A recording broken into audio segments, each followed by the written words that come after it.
That's primer. So then a little color touch up, and it's finished.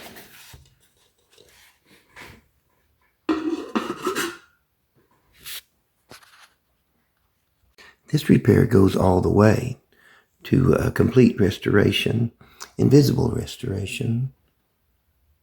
But all pieces do not need to go that far. These 3 pieces show the old staple method.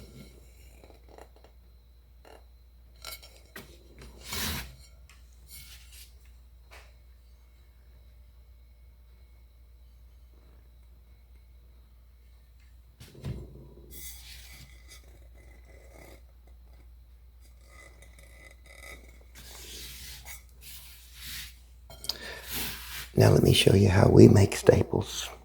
Imagine this as a broken piece of pottery. We will find where the pieces go together correctly and drill an hourglass shape. And then we'll put a pin in it and cover it with 330.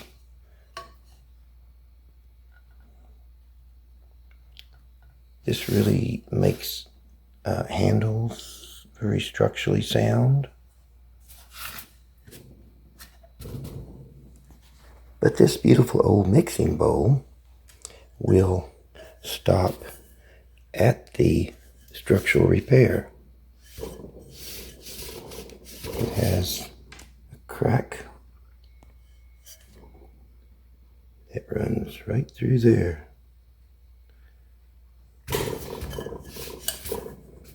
We will drill and set a pin in it right there and at the base of the crack. And it will be structurally sound and usable